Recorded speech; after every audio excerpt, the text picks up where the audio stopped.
Professor Nam Yong Lee's column, Long, the Korean economy is not in recession, but in a state of structural fracture. The term recession is repeatedly used to describe the economy of the Republic of Korea. However, I define the current situation not as a recession, but as a state of structural fracture. A recession is a cyclical phenomenon that presumes recovery and can be addressed through monetary and fiscal measures. A fracture, by contrast, is a transformation of structure and therefore requires entirely different prescriptions. The Korean economy today is not suffering from low growth alone. Rather, the growth mechanism itself is no longer functioning. The reason the policies of the Lee Jae-myung administration have not produced results is that they respond as if this were a cyclical downturn. The fundamental failure lies in misdiagnosing a structural problem as a cyclical one. The average real growth rate over the past 5 years has remained around the 2% range. By numbers alone, this does not differ greatly from the average of middle-income economies. Yet perceived economic conditions have deteriorated sharply. This means not the average, but the distribution has collapsed. The consumption gap between asset-holding upper groups and assetless youth has widened. When consumption structure polarizes, GDP can be maintained while everyday economic life collapses. I regard this as the first statistical evidence of structural fracture. This phenomenon is directly linked to policy failure. In particular, the Lee Jae-myung administration expanded income and redistribution-centered policies while the structure of production and investment worsened. Fiscal expenditure increased, but potential growth declined. The OECD evaluates Korea's potential growth rate as having fallen from the mid-3% range in the 2010s to the high 1% range recently. In other words, money increased, but economic capability decreased. This is structural fracture. This is the fracture of the production system. Manufacturing still accounts for about 27% of GDP in Korea, which remains high. However, domestic manufacturing investment growth has averaged around 1% over the past decade, while outward foreign direct investment has increased by more than 8% annually. This means the production base is moving outward. Domestic employment shifts into services, but service productivity is only about 55% of that of the United States. In such a structure, income cannot rise. What is leaving is not growth, but productive capacity. The world has moved into competition in industrial policy. The US IRA and CHIPS Acts together exceed $500 billion in subsidies.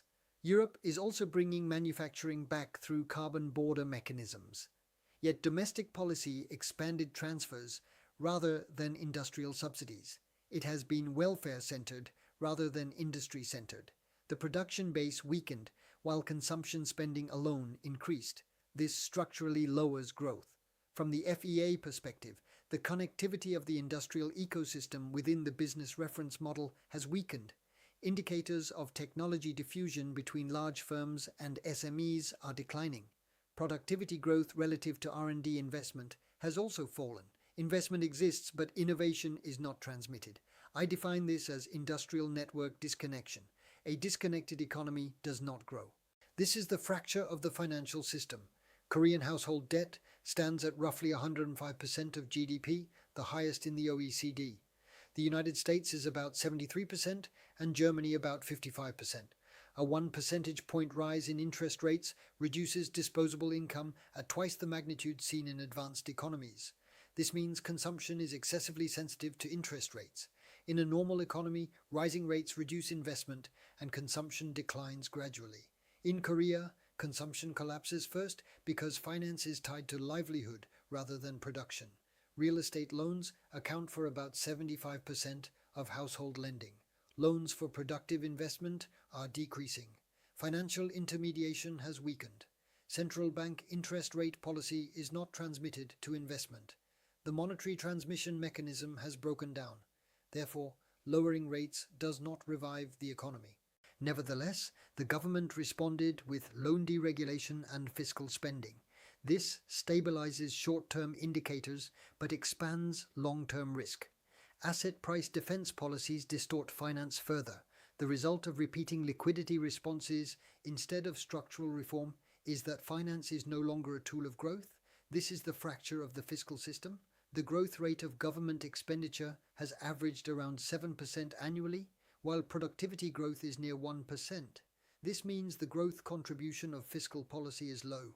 Transfer spending has expanded while investment spending has declined. Fiscal policy now sustains the present rather than builds the future. This leads to long-term growth decline. Major economies invest fiscal resources into industrial transition. The United States invests heavily in semiconductors, batteries, and artificial intelligence. Japan invests in supply chain reshoring.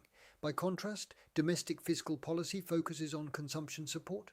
Short-term stability is secured, but competitiveness weakens, structural fracture deepens.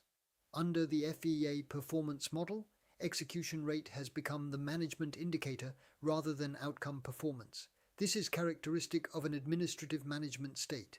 In an industrial transition period, however, it must become a performance management state. The objective function of fiscal policy must change. Otherwise, fiscal policy becomes the enemy of growth. This is the fracture of the labor market. The employment rate appears stable at about 63%, yet youth perceived unemployment remains in double digits. The wage gap between regular and non-regular workers exceeds 1.5 times. This means labor is not moving. Without mobility, productivity also does not move. Internal labor markets of large corporations and the external labor market have separated. Wage growth relative to education investment has declined. Human capital accumulation has stalled. This is the factor that most severely damages long-term growth. It cannot be solved through welfare. The solution is not employment protection, but mobility protection. A job-based wage system and retraining system are necessary. If labor is fixed, the economy is fixed. Stability without flexibility eventually produces instability. This is the fracture of the external structure. Export dependence stands at roughly 40% of GDP, yet global trade growth has slowed while economic bloc formation has strengthened. Exchange rate volatility is driven more by geopolitics than by trade. The economy has entered a stage subordinated to politics. Returns on overseas investment increase while domestic production declines. Capital earns abroad while labor remains at home. In such a structure, domestic demand cannot grow and the middle class shrinks. This is the international cause of deteriorating perceived economic conditions. External strategy must shift from market expansion to risk management. Participation in technology alliances and supply chain alliances is essential. Separating diplomacy from industry leads to failure. This is the era of economic diplomacy. This is the prescription for structural fracture under the Lee Jae-myung administration. The problem of the Korean economy is not recession but collapse of connectivity. Production, finance, fiscal policy, labor, and the external sector are moving separately. Repeating expansionary fiscal policy and deregulation in this condition widens the fracture. I judge that the current policy stance is aggravating the structural problem. What is required is not stimulus, but structural redesign. Industry must shift to an ecosystem basis, finance to long-term capital, fiscal policy to investment, and labor to mobility. This is a policy of restoring relationships. I state firmly that an economy is not money but connection. We are not in recession but in a period of system transition. Policies that refuse to recognize this will fail. Recovery is possible only by confronting the structure directly. This is the diagnosis and prescription I present. Thank you for watching Professor Nam Yong Lee's column, Long,